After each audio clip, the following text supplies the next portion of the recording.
ಇವತ್ತು ನಾನು ದಂಟಿನ ಸೊಪ್ಪಿನ ಪಲ್ಯ ಮಾಡೋದಕ್ಕೆ ಸೊಪ್ಪನ್ನ ಕ್ಲೀನಾಗಿ ತೊಳೆದು ಈ ರೀತಿ ಚಿಕ್ಕದಾಗಿ ಹೆಚ್ಚಿಟ್ಕೊಂಡಿದ್ದೀನಿ. ಈಗ ಪಲ್ಯ ಮಾಡೋದು ಹೇಗೆ ಅಂತ ನೋಡೋಣ.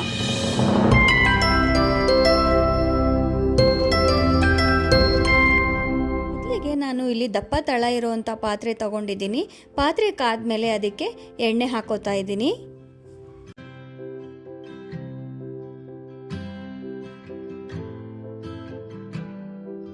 ಎಣ್ಣೆ ಕಾದ್ಮೇಲೆ ಸಾಸಿವೆ, ಜೀರಿಗೆ, ಉದ್ದಿನಬೇಳೆ, ಕಡಲೆಬೇಳೆ ಹಾಕ್ಕೊಂಡು ಸ್ವಲ್ಪ ಫ್ರೈ ಮಾಡ್ಕೋತಾ ಇದ್ದೀನಿ.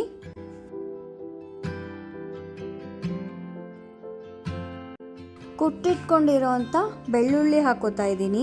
ಬೆಳ್ಳುಳ್ಳಿ ನಿಮಗೆ ಬೇಡ ಅಂದರೆ ಸ್ಕಿಪ್ ಮಾಡ್ಬೋದು. ಚಿಕ್ಕದಾಗಿ ಹೆಚ್ಚಿಟ್ಕೊಂಡಿರೋಂಥ ಹಸಿಮೆಣಸಿನ್ಕಾಯಿ ಹಾಕೋತಾ ಇದ್ದೀನಿ. ಹಾಗೆ ಚಿಕ್ಕದಾಗಿ ಹೆಚ್ಚಿಟ್ಕೊಂಡಿರೋಂಥ ಈರುಳ್ಳಿ ಕೂಡ ಹಾಕೊಂಡಿದ್ದೀನಿ.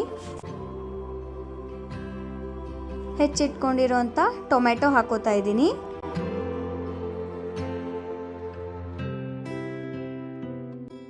ಸ್ವಲ್ಪ ಅರಿಶಿನ ಹಾಕೋತಾ ಇದ್ದೀನಿ.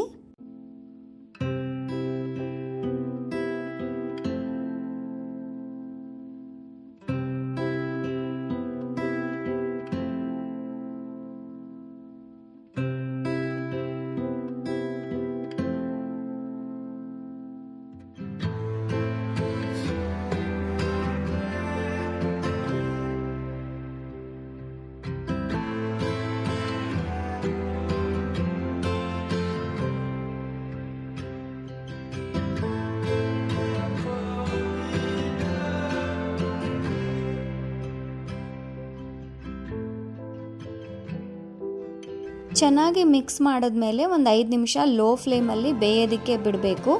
ನೀರು ಏನು ಹಾಕಬಾರ್ದು, ಅದು ಹಬೆನಲ್ಲೇ ಬೇಯುತ್ತೆ. ನೀವಿಲ್ಲಿ ನೋಡ್ಬೋದು ಹೇಗೆ ಬೆಂದಿದೆ ಅಂತ ಹೇಳಿ. ಮತ್ತೆ ಒಂದು 5 ನಿಮಿಷ ಬೆಂದಾದಮೇಲೆ ಈಗ ನಾನು ಮುಚ್ಚಳ ತೆಗೆದ್ಬಿಟ್ಟು ರುಚಿಗೆ ತಕ್ಕಷ್ಟು ಉಪ್ಪು ಹಾಕ್ತಾ ಇದ್ದೀನಿ. ನನ್ನ ಚಾನಲ್ನ ಯಾರಾದರೂ ಮೊದಲನೇ ಸಲ ನೋಡ್ತಾ ಇದ್ದರೆ ಪ್ಲೀಸ್ ಸಬ್ಸ್ಕ್ರೈಬ್ ಮಾಡ್ಕೊಂಡು ನೋಡಿ.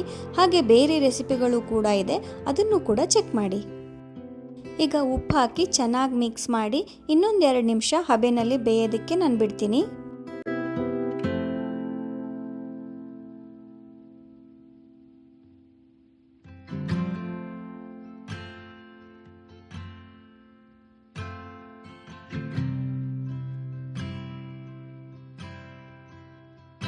ಈಗ ಕೊನೆಯದಾಗಿ ಕಾಯಿ ತುರಿ ಮಿಕ್ಸ್ ಮಾಡಿಕೊಂಡ್ರೆ ದಂಟಿನ ಸೊಪ್ಪಿನ ಪಲ್ಯ ರೆಡಿ ಆಯಿತು. ಇದನ್ನು ನೀವು ಚಪಾತಿ ಜೊತೆ, ರೊಟ್ಟಿ ಜೊತೆ, ಹಾಗೆ ತಿಳಿ ಅನ್ನ ಸರ್ವ್ ಮಾಡಿದಾಗ ಸೈಡ್ಗೆ ಪಲ್ಯ ಅಂತ ಯಾವ ಥರ ಬೇಕಾದರೂ ತಿನ್ಬೋದು. ಸೊಪ್ಪು ಆರೋಗ್ಯಕ್ಕೆ ತುಂಬ ಒಳ್ಳೆಯದು. ಅವಾಗವಾಗ ಮಾಡ್ಕೊಂಡು ತಿನ್ನಿ ಅಂತ ಹೇಳ್ತಾ ನಾನು ಈ ವಿಡಿಯೋನ ಮುಗಿಸ್ತಾ ಇದ್ದೀನಿ.